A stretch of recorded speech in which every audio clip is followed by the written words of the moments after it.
Assalomu alaykum. Ayrim bir videolarda Karimovning, Mirziyoyevning qilgan yomon ishlari, zolim ishlarini gapirib o'tsangiz, ayrim bir qo'shtirnoq ichidagi kuzatuvchilar, izoh yozuvchilar Karimovga til tekkizma, u bizni mustaqil qilgan, u bizning mustaqilligimiz uchun kurashgan deb shunga o'xshagan bir chiroyli gaplarni yozishadilar. Lekin bilishmaydiki, buning aksi bo'lgan. Sizning shu buyuk deb aytadigan Karimovingiz O'zbekiston mustaqil bo'lishi uchun shu Sovetskiy Soyuzdan, SSRdan mustaqil bo'lishi uchun qarshi turgan. Do'stlar, bugungi videomiz ana shu 91-yildan 1991-yildan 2025-yilgacha. Bu ustozli shogirdlar Karimov va Mirziyoyev qanday qilib shuncha yuqori foiz ovoz bilan ovoz yig'ib prezident bo'lib o'tirib oldilar. Ana shu haqida gapirib o'tamiz. Lekin undan oldin shu SSR dedik, ana shu SSR haqida qachon tashkil topgan u, qachon uni o'qigan, shu haqida ikki og'iz gapirib o'tmoqchi edim. Bu tarixning xatosi SSR deganlari 1922-yilda tashkil topgan. 1991-yil 8-dekabrda parchalangan. 26-dekabrda SSRning yuqori palatasi SSR parchalanganini, SSR tugaganini e'lon qilgan. Bu qo'shtirnoq ichidagi SSRga 15 ta davlat kirgan. 16 ta desak ham bo'laveradi. Endi 56-yilgacha Finski, ana shuni qo'shadigan bo'lsak, uni olib tashlaymiz, 15 davlat deylik. Shu 90-yilgacha. Buning ichida Ozarbayjonskaya SSR, Armyanskaya SSR, Beloruskaya SSR, Gruzinskaya SSR, Kazakskaya SSR, Kirgizskaya SSR, Tajikskaya SSR, Turkmenskaya SSR, Latviyskaya, Litvskaya SSR, Moldovskaya SSR, Estonskaya SSR, Rossiyskaya RSFSR bo'lgan. Ukrainskaya SSR va O'zbekskaya SSR bo'lgan. Bularning ichidan, bu SSRning ichidan, tarkibidan birinchi navbatda Boltiqbo'yi davlatlari, Latviya, Litva, Estoniya 90-yilda o'z ozodligini e'lon qilib chiqib ketganlar.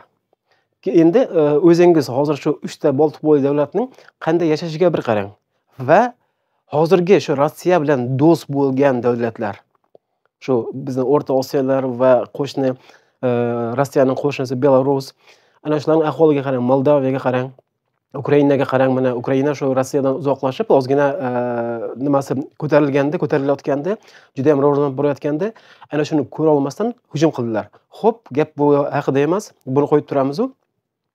Shu SSR haqida hozircha davom etamiz. Shunday qilib, birinchi navbatda shu Boltiqbo'yi davlatlari, o'sha davlat chiqib ketgan, keyin undan keyin orqasidan armenlar, gruzinlar shunday qator ketavergan. Keyin Belorussiya, Ukraina, keyin 31-avgustda O'zbekiston. Lekin ana shu 31-avgustgacha O'rta Osiyo davlatlari ana shu SSRdan chiqishga norozi bo'lganlar, qarshilik qilganlar. Birgina O'zbekiston emas, Nazarbayev, Karimov ana shular asosiy rolda bo'lgan, ana shular qarshi bo'lganlar SSR tarkibidan chiqishiga. Bu haqida o'zingiz axtarib ko'rishingiz mumkin. Hozir bu haqida hammasini gapirib ko'rsatib o'tadigan bo'lsam, bu video cho'zilib ketadi. Shuning uchun o'zingiz yaxshilab axtarib ko'rishingiz mumkin.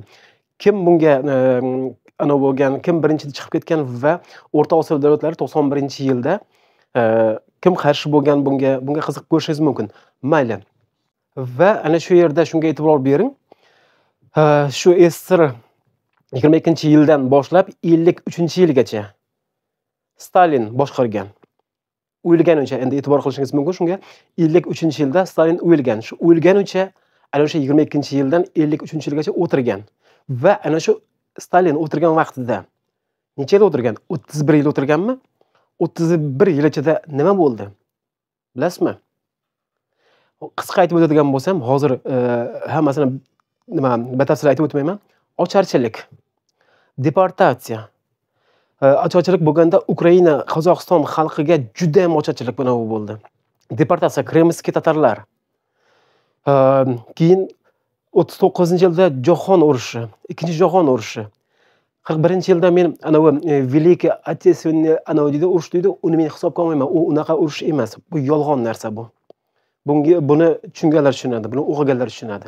Unaqa yo'q. U o'ylab topilgan u. 39-yilda Gitler bilan Stalin kelishib Polshaga hujum qilgan. Ish qilib ana shu jahon urushi. Hozir buni aytib o'tirsam, ketamiz u nimaga qarab, tarixga qarab. Yaxshisi o'zingiz o'rganishingiz mumkin. Shunday qilib urush, undan keyin juda ham ko'p ish qilib shu 53-yilgacha bir yaxshigina xalq uchun hech nima bo'lmagan. Bu orada endi shuni ham aytib o'tishim kerak. Hozirgi Ukrainaga bostirib kirgan vaqtda hozir banderovslar deydi, to'g'rimi? Banderovslar natsistlar deyshadi. Xo'p, mayli, qarangda. Bandera degan bu bitta odam bo'lgan. Ana o'sha Sovet Soyuzga qarshi bir bilimli odam bo'lgan. Bilimli odam bo'lgan Bandera, Stepan Bandera degan odam bo'lgan. Ana shunday qilib bularni hozirgacha ana shunday millatchi banderovslar deb atab kelishadi, shunday deb atab kelgan. Hozir shunday deb hujum qilyaptilar. O'zbeklarni, bizning ota-bobolarimizni qanday, nima deb atagan u, nimaga qatl qilgan? Ana shuni bilasizmi? Agar bilmasangiz, buni ham o'rganib chiqing. Bizning ota-bobolarimizni ana shu bilimli, ana shu Sovet Soyuzga qarshi bo'lgan bilimli bizning ota-bobolarimizni qatl qilganining sababi ularni basmachi deganlar. Basmachi deb ularni o'ldirganlar. Ana shu estirga qarshi chiqmasin, odamlarni ongini o'stirmasin deb ana shunaqa bilimlarni yo'q qilganlar bular. Tushunyapsizmi? Agar bu haqida gapiramiz desak, juda ham ko'p. Yaxshisi bor, siz o'zingiz ana shu estirni maqtaydiganlar, ana shu hozirgi estirdan ana o'qigan, meros bo'lib qolgan hozirgi tizimni maqtaydiganlar bir solishtirib ko'ringchi, estirni o'rganing, keyin hozirgi tizimni o'rganing. Ikkovining ikkalasining qanchalik bir-biriga o'xshashligini ko'rasizlar. Video davomida buni ham aytib o'taman. Keling do'stlar, 91-yilga qaytamiz. 91-yildan 2025-yilgacha davom etamiz. 1991-yil Karimov 87% ovoz yig'ib prezidentlik lavozimiga o'tiradi. Shundan keyin odamlar, aholi hali shu Sovet Soyuzidan chiqadi-yu, keyin mustaqil bo'ladi. Hali buning nimasini tushunmasdan odamlar yashay boshladi. Shu orada 4 yil o'tadi ketadi. 4 yil o'tadi, 4 yil o'tgandan keyin 2005-yilda referendum o'tkaziladi. Bu sizga bir nimani eslatmayaptimi? Nimaga bunaqa deyapman? Buni esingizda saqlab turing. 2006-yildan keyingi vaqtga kelgan vaqtda eslatib o'taman. Qarang. 2005-yilda referendum o'tkaziladi-yu, Karimovning lavozimda, prezidentlik lavozimida o'tirishi 2000-yilgacha cho'ziladi. Qarang. Shu orada 2005-yilda hozirgi 5 ta qo'g'irchoq partiya bor-u, ana shu vaqtda 2005-yilda tuziladi. Ana shu Karimovning qo'l ostidagi 4-5 ta partiya tuziladi. Shunday qilib, o'zbeklarning yashashi 2005-yildan keyin yanada qiyinlashib boshlaydi. 96, 97, 98-yillarda aniq eslayman, aholining, o'zbek xalqining yashashi juda ham og'ir edi. Ocharchilik, yetar etmaslik juda ham og'ir edi. Lekin qarangki, o'sha vaqtda Karimov nima dedi? Mana eshitamiz. Mana yetarlik qadam qo'ya olmayman. Mana yetarlik o'zimning majburiyatim bor. Mana yetarlik sof vijdonim bor. Men endi hech kimga yolg'on gapirishga haqqim yo'q. Nima deganda qasam ichib kelganmiz yana. Agar men aytardim iqtisodchi sifatida bor bizda bor. 21 million emas, 40, 45 million, 50 million xalqni mana do'stlar, shuncha boyliklarimiz bor ekan, shuncha million xalq qaytar ekan-u. Lekin shunda ham 98-yillardan boshlab, 97-98-yillardan boshlab aholi nima qilishni bilmasdan chet davlatlarga ishga, mardikorlikka ishga ketib boshladilar. O'zini o'zi boqish uchun. Lekin shu vaqtda Karimov bu chetga ketayotgan odamlarni nima deb atadi? dangasalarni kimni hisoblayman? Moskvani borib ko'chalarni, maydonlarni supuradiganlar. 2000-yil 95% ovoz yig'ib yana lavozimga o'tirdi. 2000-yillarda juda ham korrupsiya degan juda ham kuchli edi. Men buni bilishimning sababi aniq. Men shu vaqtlarda shu 2000-yillarning orasida birinchi o'qish, ikkinchi o'qishga kirgan vaqtlarim bo'lgan. Shu vaqtda o'z bilimingiz bilan kirish mumkin emas edi. Agar siz qanchalik bilgir bo'lsangiz, qanchalik hamma savolga javob bersangiz ham befoyda. Sizni yiqitardi. Faqatgina pora berish kerak. Qayerga borsangiz ham pora berish kerak edi. Shu vaqtlarda eslayman, men ancha birinchi o'qishimga 98-yilda birinchi o'qishga kirgan vaqtimda uyimizda shu pul bo'lmaganligi sabab bitta mol sotib, ana shu pulni berib o'qishga kirganmiz. Ana shu vaqtda o'qishga kirganman men. Bu uni tugatguncha qancha pullar, tugatgandan keyingi boshqa o'qishga kirishlar hamma joyda korrupsiya edi. Korrupsiya g'irch-parch bo'layotgandi. Juda ham qiyin edi. Shunday davom etdi. 2007-yil, 7 yilga cho'zildi-yu referendumdan keyin. 2007-yilda 97% ovoz yig'ib, yana prezidentlik lavozimiga o'tirib oldi bu. Ko'ryapsizmi? Stalinga o'xshab, Stalin masalan o'tirgan 2022-yildan 53-yilgacha. Qarang, nimalar sodir bo'lgan. Va mana bu Karimov ham xuddi shunday referendum o'tkazadi, boshqa qiladi, o'tirib oldi. 97% dedi. 90% uzr. 2007-yilda 90% yig'ib prezidentlik lavozimiga o'tirib oldi. Keyin 2015-yilda yana 90% ovoz yig'ib, yana o'tirib oldi. Qarang, qanday qilib bular shu 90 dan ko'p foiz ovoz yig'ib, yana o'tirib olaveradilar. Qanday qilib bunda qanday bo'lishi mumkin? Bu xalqning ongsizligidanmi yoki haqiqatan ham xalq ularni sevadimi? Shunchalik sevadi-yu, ularni saylaydimi? Keling bir o'ylanib ko'ramiz.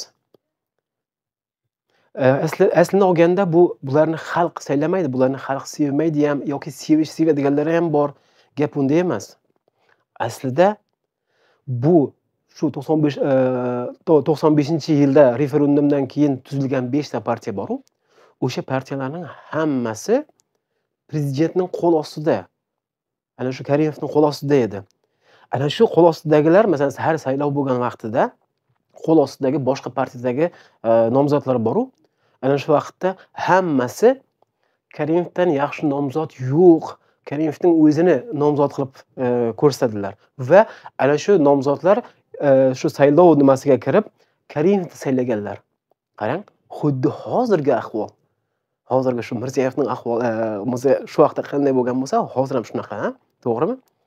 Xo'p, mayli. Va nihoyat 2016-yil. 2016-yil 2-sentyabrda Karimov olamdan o'tdi. Shundan keyin bu Karimov chet davlatlardagilarni, shu odamlarni, o'zining xalqini qanday qilib qiynaganligini qaramasdan, uni kuzatuvchilar, narigi dunyoga kuzatuvchilar juda ham ko'p bo'ldi. Va chet eldagi odamlarni nima deb atashiga qaramasdan, uning haykali oyog'i bor-u, ana shuni yalaydiganlar ham topildi. Shundan keyin Mirziyoyev qonunlarimizga tupurib qo'ygan holda prezidentlik lavozimini egallab oldi. Tupurib qo'ydi deganim sababi, u shu vaqtda bosh vazir bo'lganligi sababli prezident bo'lishga haqqi yo'q edi. 2016-yil 4-dekabr kuni bu ham xuddi ustoziga o'xshab 88% ovoz yig'ib lavozimga o'tirib oldi. 14-dekabr kuni bu ham xuddi ustoziga o'xshab, Qur'on kitobini o'xshab qasam ichdi. O'zbekiston xalqiga sadoqat bilan xizmat qilishga, respublika konstitutsiyasi va qonunlariga qat'iy amal qilishga, fuqarolarning huquqlari va erkinliklariga kafolat berishga, O'zbekiston Respublikasi Prezidenti zimmasiga yuklatilgan vazifalarni vijdonan bajarishga tantanali qasamyod qilaman. Va shundan keyin 2016-yildan keyin u prezidentlik lavozimini o'g'irlab egallab olganiga qaramasdan, ko'pchilik odamlar, juda ham ko'pchilik odamlar, to'g'risini aytsam, men ham ishondim shunga. Demokratiya bo'ladi va O'zbekistonda o'zgarishlar juda ham ko'payadi, zolimliklar yo'qoladi deb o'ylagandim men o'zim ham. Va shu qadar juda ham ko'p odam shuni kutgandi. Lekin yashashni davom etdi. 2016-2017-yillar, 2018-yillar kelib boshladi. Qarabsizki, Karimov, Mirziyoyev hech nima o'zgartira olgani yo'q. Odamlar norozilikni boshlashdi. Ozgina odamlarning o'ngi o'sdi. Shundan keyin Mirziyoyev O'zbekistonni boshqara olmasligiga ko'zi yetgandan keyin Milliy gvardiyasi bormi, xavfsizlik xizmati bormi, ichki ishlari bormi, ularning sonini ko'paytirib boshladi. faqatgina sonini emas, oyligini ham ko'paytirib boshladi. Oddiy aholi, oddiy xalq masalan oylik ozgina oylik oladigan bo'lsa, ana shu ichki ishlari bormi, boshqasi bormi, ana shu Mirziyoyevga xizmat qiluvchilar, Mirziyoyevning yo'rtaklari deymiz, ana shularning oyligi 10 barobar ko'p. Shunday qilib ularni yaratdi. Keyin bu yaratgan sababi o'zini qo'riqlash uchun va xalqni qo'rqitish uchun. Aslida bu yaratilgan ichki ishlari bormi, Milliy gvardiyasi bormi, xalqni himoya qilish kerak. Bizda nima? Mirziyoyevni himoya qiladi. Hukumatni himoya qiladi. Xo'p. Shundan keyin bu ham yordam bermagandan keyin sekin nima qildi? Mirziyoyev o'zicha ayyorlik qilib boshladi. Ayyorlik qildi-yu, o'zicha dinga ruxsat bergan bo'ldi. O'zicha dinga ruxsat bergan bo'ldi. Shunday u qo'shtirnoq ichida shunday qildi-da, bu o'zicha shunday qildi-yu, keyin odamlarni ishonuvchilar borib, ana shularga o'zini yaxshi ko'rsatish uchun. Shunday qilib unga ruxsat berganda bo'ldi-yu, keyin ana u saylov mullalarini yaratdi. Odamlarning miyasini zaharlash uchun. Saylov mullalarini yaratdi-yu, keyin ular ana o'ylayotgan minbarga chiqib gapiradi, keyin ana u qovoq miyalar bor-ku, ishlarni eshitib borib o'tiradigan polda o'tirib, ularni polda oyog'ining ustida o'tirib, ularni 2 soat, 1 soat eshitishga boradiganlar ko'paydi. Ularning miyasini zaharlab boshladi. Agar kunlar issiq bo'ladigan bo'lsa, ana u qadim zamondagi nimalar bor-ku, podshohlar bor-ku, ularni ikki tomonda turganu, o'ng qo'lida, chap qo'lida turganu va yerib turganlar. Mana bunday qilib. Ana shunday qilib nima bilan, sochiq bilan mana bunday yerib turganlar bo'ldi. Shu darajada bu ana u nimalar, saroy mullalari shu darajada mana bu manqurtlarni o'tirib yerda o'tirib ularni eshitadigan manqurtlar bor-ku, shularni shunday miyasini zaharladiki, ular shu darajaga yetib bordi. Keyin ana shular yaratib qo'ydi keyin Mirziyoyev, ana bo'lmagandan keyin, O'zbekistonni boshqara olmagandan keyin. Keyin 2021-yil. 2021-yilda ham shu boya aytib o'tdim-ku, shu referendum o'tkazdi ana u. Kim edi? Mirziyoyev. 2005-yil 95-yilda referendum o'tkazib, o'zining saylovlik muddatini 2000-yilgacha cho'zdi va shu tariqa shu vaqtda ana u 5 ta partiyani ana qildi, yaratdi. 2021-yilda ham Mirziyoyev ham xuddi shu kabi muddatdan oldin o'zini saylab oldi. O'zini saylab shu vaqtda shu nima bu kim edi? Ana Xidir-Nazar Alloqulov degan chiqdi. Endi bir shunga bir aniq nima bo'lardi, bu raqib bo'lardi. Hozirgi shu Karimov yaratgan shu 5 ta partiya, ular raqib emas ular. Ular shu aytib o'tganimdek, shu Karimovning qo'l ostidagi edi. Endi hozir shu Mirziyoyevning qo'l ostida. Shular. Bular hech qaysi raqib emas. Ana shu agar ana shu Xidir-Nazar Alloqulovni ro'yxatdan o'tkazib, shu nomzod qilib qo'yilganda, ana shu aniq raqib bo'lardi. Afsuski, undan qo'rqishdi, uni yo'qotishdi. O'zingiz xabaringiz bor, o'zingiz ko'rib o'tdingiz bu bo'lgan voqealarni. Qisqasi, ana shu 2021-yilda ham muddatdan oldin o'zini saylab oldi-yu, shu yana ketdi mana. Hozirgi ahvolimiz masalan davom etib kelyapti mana. Shu tariqa davom etib kelyapti. Qarzlarimiz, tashqi qarzlarimiz qancha bo'ldi, qancha bo'lyapti? O'zingiz yaxshi bilasiz. Qiziqib ko'rishingiz mumkin. Chet davlatlarga ketayotgan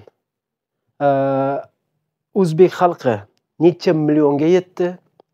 Hozirgi vaqtda ana shu 2021-yildan keyin ayniqsa hozir oldin erkaklar mardikor bo'lib chetga ketayotgan bo'lsa, hozirgi vaqtda ana shu Mirziyoyev o'zini o'zi saylab olgandan keyin ikkinchi marta saylab oldi o'zini. Ana shundan keyin chet davlatga ketayotgan mardikorlar ichiga ayollar ham qo'shildi. Ayollar ham chetga chiqishni boshladilar. Shu tariqa shu nimaning ichida bu faqatgina chet davlatlarga emas, O'zbekistonning ichida ham ko'paydi nimalar, mardikor ayollar juda ham ko'p. Qiyinchilik shu kun ko'rish uchun. Shu kun ko'rish uchun o'zi kun ko'ra olmayotganligi sabab shu ijtimoiy tarmoqlarga chiqib yordam so'rashlar juda ham ko'paydi. Buni o'zingiz ko'rib o'tirasiz, ijtimoiy tarmoqlarda tiqilib yotdi. Shu ayollar kun ko'ra olmaslik sababli nima qilyaptilar? Murojaat qilyaptilar. Video murojaat qilyaptilar. Va shu Mirziyoyevning vaqtida yana nimalar bo'ldi? Uy buzishlar, uyni olib qo'yishlar, masalan, oddiy bitta odam nima qiladi? Uchastka sotib oladi, yer sotib oladi-yu, shuncha chet davlatga mehnat qilib, sovuqda, issiqda mehnat qilib, pul yig'ib, o'z cho'ntagidan uy ko'taradi, remont qiladi, uni qiladi, buni qiladi, a? Shundan keyin Mirziyoyevning davrida o'sha uylarni tortib olib, buzish boshlandi. Hozirgacha davom etib kelyapti. Va shu Mirziyoyevning shu degandek bir nimani shu aytib o'tish esimdan chiqibdi. Mirziyoyev shu 2021-yilda u ikkinchi va oxirgi saylanishi edi. Bu deganim sababi bu O'zbekiston bizning qonunlarimizga qarasak, bizning qonunlarimiz bo'yicha bitta odam 2 martadan ko'p saylanmaydi. Bu Mirziyoyev nima qildi? Muddatdan oldin o'zini sayladi, keyin referendum o'tkazib turib shu manqurtlar paydo bo'ldi. Shu Mirziyoyev shu umrbodlik prezident bo'lsin, uni qilsin, bu qilsin, buni qilsin degan. Bu hammasi mes chayilgan manqurtlar. Hozirgi izohlarda yozadiganlar. Hozir mana shu videoning ostida izohda yozadiganlar juda ham ko'payadi. Shu Mirziyoyevni yonini olib, Karimovning yonini olib yozadiganlar juda ham ko'payadi. Meni yomonlab, meni xoinlab, xoin nima ekanligini o'zlari tushunmaydi-yu. Yomon yozadiganlar juda ham ko'p. Bu miyasi chayilgan ular, manqurtlar ular. Miyasi yuvilgan manqurtlar ular. Negaki ular o'rganishni xohlamaydi, bilim olishni xohlamaydi yoki shuni tushunsa ham ular yalashni yaxshi ko'rishadilar ular. Ishqilib shu Mirziyoyevning davrida aytib o'tdim, 2025-yil oxiriga 2025-yilga keladigan bo'lsak, hozir u ana shu aytib o'tdim-ku, kimlarni yaratib qo'yganini, shu ichki ishlari, saroy mullalari, xavfsizligi bormi, Milliy gvardiyasi bormi, ana shularni. Keyin eng oxir 2025-yilga kelib trollar fabrikasi bor. Ana shu bu 2024-yilda. 2025-yilda hozirgi aytib o'tgan miyasi yuvilgan yaloqi manqurtlar ana shularni paydo qildi. Ana shular orqali shu Sovet Soyuz vaqtida shuni esingizga solib o'taman deganim, Sovet Soyuz vaqtida Ukrainada shu banderaslar deb, bizda basmachilar deb, shu nimaning Sovet Soyuzining xoinlari deb bizda qatl qilganlar, bu yerda ham shu ahvol qilgan, shunday bo'lgan. Xuddi shu narsa hozir O'zbekistonda Mirziyoyevning davrida ayniqsa juda ham kuchaydi. Karimovning davrida ham shu juda ham kuchli edi. Hozirgi Mirziyoyevning davrida juda ham kuchaydi. 2025-yilga kelib juda ham avjiga chiqdi. Ana shu ozgina bilimi bor, ozgina shu Mirziyoyevning, Karimovning qilgan xato ishlari yoki bir ozgina qo'shtirnoq nima qog'ozga o'rab gapiradigan bo'lsa ham, jurnalist bormi, bloger bormi, yo'qolib qoldi va yoki qamalib qolyapti. Ana shu darajaga yetib keldi o'zbek xalqi. Hozirgi vaqtda qarasangiz, qayerga qarasangiz, masalan, internetga kiradigan bo'lsangiz, masalan, ijtimoiy tarmoqlarda qayerga qarasangiz, o'zbeklarning to'g'risini aytsam, ko'pchiligida, juda ham ko'pchiligi yozganlari o'z ona tilida yozganlari birinchisi bu. Yozganlari juda ham xato, juda ham ko'p xato. Keyin bildirgan munosabatlari, ana shu ishga bildirgan munosabatlari, masalan, bir narsa bo'ladigan bo'lsa, u yerda o'zbek ham bor, qozoq ham bor, boshqa millatlar ham bor, boshqa hamma millatlar bor. O'zbeklarning, ayniqsa o'zbeklarning ana shu bo'lgan shu video bormi, bo'lgan nima bormi, voqea bormi, ana shunga bildirgan munosabatlari, yozgan munosabatlari birinchidan o'z ona tilida juda ham ko'p xato yozgan. Keyin boshqa o'zlaricha rus tilida yozishga harakat qiladilar. Ularni gapirmasa ham bo'laveradi. Keyin bildirgan munosabati juda ham bir ma'nosi yo'q, juda ham bir nima desam ekan, bir miyasi yuvilgan odamlar bor-ku. Hozirgi ruslar bor-ku, miyasi yuvilgan ruslar. Ukrainaga qarshi gapiradilar, xuddi shunaqa qilib gapiradilar. Keyin qarasangiz, u yerda gruzinlar, armanlar, ozarbayjonlar ham bo'ladi, ukrainlar, qo'shni qozog'istonliklar bo'ladi. Ana shularning yozganlariga qarasangiz, ham bir aqlli fikr bildiradi, ham xatosiz yozishadilar. Hattoki o'zining tilida emas, rus tilida yozgan bo'lsa ham xatosiz yozishadilar. O'zining tilida yozganlari bo'ladi, u ham xatosiz. Negaki tushunaman, qozoq tilini ham tushunaman, ozarbayjon tilini ham tushunaman. Bilaman, endi armanlarnikini tushunmayman. Ukrain tilini ham tushunaman, yozishni ham bilaman, yozganlarini ham o'qishni bilaman. To'g'ri yozishadilar va mustaqil fikr bildirishadilar. Bizning o'zbeklarimiz shu aytganimdek, shu yuqorida anavi saroy mullalari bormi, yuqoridagi propaganda televizorda aytgan gaplar bormi, ana shularni qaytaraveradi shu yozuvlarda. Yana xato yozganlar. Ana shunday qilib Mirziyoyev Karimovning ishini davom etib, o'zbeklarni judayam bir bilimsiz, ongsiz, mardikor, qora ishchi ana shunday qildi. Hozirgi yoshlarimiz shunga misol yana qanday keltirib o'tishim mumkin.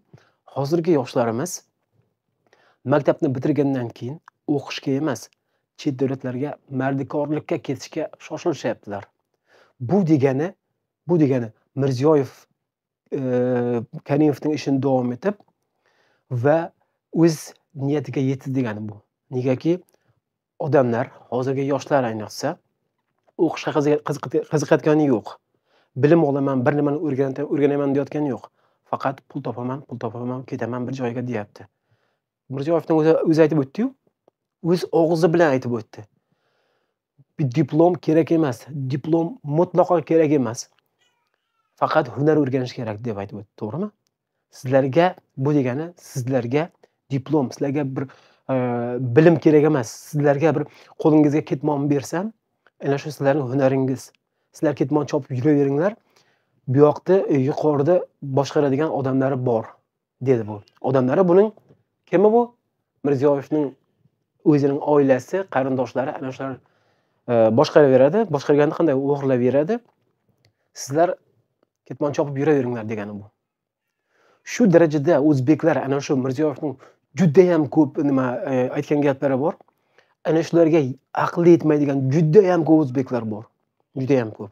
Agar ana shunaqa prezident Qozog'istonda yoki Ukrainada bo'lganda bor, yoki Gruziyada yoki Armanda deylik masalan, Ozarbayjonda ana shunaqa prezident bo'lganda, uni allaqachon ketiga tepgan bo'lardi.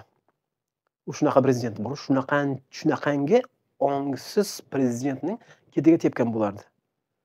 Tushunyapsizmi? Bizda qanaqa? Ana shu miyasini chayib ulgurdi.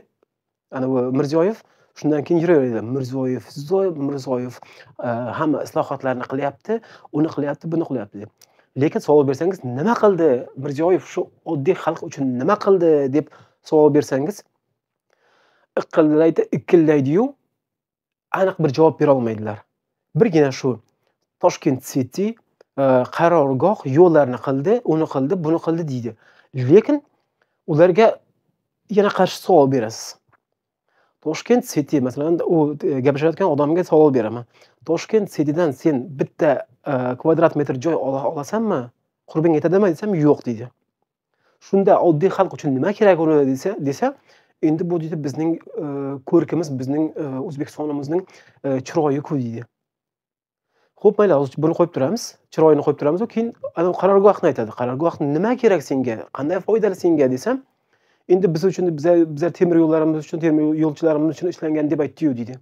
Sen shunga ishonasanmi desam, endi aytdi-yu deydi, ha deydi, shunaqa deydi. Endi qaytamiz Toshkent Cityga, ana bu bizning ko'rkimiz deydigan Toshkent Cityga qaytamiz. Ana shu vaqtda qarang. U Toshkent Cityga shuncha milliardlab pullar ketirguncha, u bizning ko'rkimiz emas. Undan ko'ra butun O'zbekiston bo'yicha maktablarni remont qilib yoki yangi maktablar qurib, zamonaviy talabga javob beradigan qilinganda ana shu emasmi bizning ko'rkimiz, ana shu emasmi bizning kelajagimiz? Ana shunaqa deydigan manqurtlar. Mirziyoyevni Toshkent City qildi, yo'lni qildi deydiganlar. Ana shu Toshkent Cityning o'rnida shu maktablarimizni ta'mirlab talabga javob beradigan bo'lganida, ana shu bizning kelajagimiz emasmi? Bizning bolalarimizning kelajagi emasmi? Yaxshilab o'ylab ko'ringlar. Yo'llarga keladigan bo'lsak, yo'llar deganda faqat Toshkent, bu O'zbekiston faqatgina Toshkentdan iborat emas. O'zbekistonda boshqa viloyatlar ham ko'p. Boshqa viloyatlar ham bor. Avtonom Respublika Qoraqalpog'iston degan bor. Nima Qoraqalpog'istonda umuman o'zgarish yo'q? Nimaga? Nima Qoraqalpog'iston respublika bo'lgandan keyin unda alohida o'zini qismmi? O'zini o'zi yo'llarni qismmi yoki gaz olib borsammi, qishloqlarga alohida qismmi? Unaqa bo'ladigan bo'lsa, alohida chiqaylik bo'lmasa. Qoraqalpog'iston alohida, O'zbekiston alohida bo'lib chiqaylik. O'zimiz alohida bizning nimamiz bor? Qoraqalpog'istonning qarangda, o'zining millati bor, o'zining tili bor, o'zining joyi bor, o'zining madhiyasi bor, o'zining bayrog'i bor, o'zining gerbi bor, o'zining hamma narsasi bor. Ana shunaqa millat, ana shunaqa nima? Alohida chiqishga haqqi bor. Bilasizmi shuni? Haqqi bor. Endi kimning haqqi bo'lmaydi? Boshqa davlatda, masalan, boshqa davlatning ichida mustaqil bo'ladigan bo'lsa, kimning haqqi bo'lmaydi? O'zining tili yo'q, o'zining nima desam ekan, yeri yo'q, o'zining millati yo'q. Shunaqa nimalar bir mamlakatdan alohida chiqishga haqqi yo'q. Bunga misol qilib, masalan, Donbassni olishimiz mumkin, ha? O'zlaricha LNR, DNR deb qo'ydilar, ularni alohida chiqarishga. Ularning masalan alohida chiqishga haqqi yo'q ularning. Ular Ukrainaning nimasida, ularning Ukrainaning nimasida, hududida. Ana u nimani oladigan bo'lsak, Tatariston, masalan, boshqa Rossiyaning ichidagi boshqa nimalar bor, Chechen, Tatar, Dagestan, Ichkeriya, ana shunaqa ko'p nimalar bor, masalan, buryatlar. Ana shular ham o'zining tili bor, o'zining millati, o'zining yeri, o'zining nimasi bor. Ana shular ham alohida Rossiyadan bo'lak bo'lib chiqishga haqqi bor. Bilasizmi? Ana shu darajaga yetib keldik. Masalan, shu darajada Mirziyoyev shu darajada qildiki, Qoraqalpog'istonni, viloyatlarni Qoraqalpog'iston shu darajada qildiki, ana shu darajaga yetib kelyapmiz. Shu O'zbekistonni alohida chiqsak yaxshi bo'ladi degan darajaga yetib kelyapmiz. Ko'rasizmi? Qay darajaga yetib kelyapmiz? Xo'p, mayli do'stlar, gapiramizda gap ko'p, lekin vaqt oz. Shuning uchun do'stlar, hamma aytgan gaplarimni, hamma keltirgan misollarimni bir aniq yaxshilab o'ylab ko'ringlar.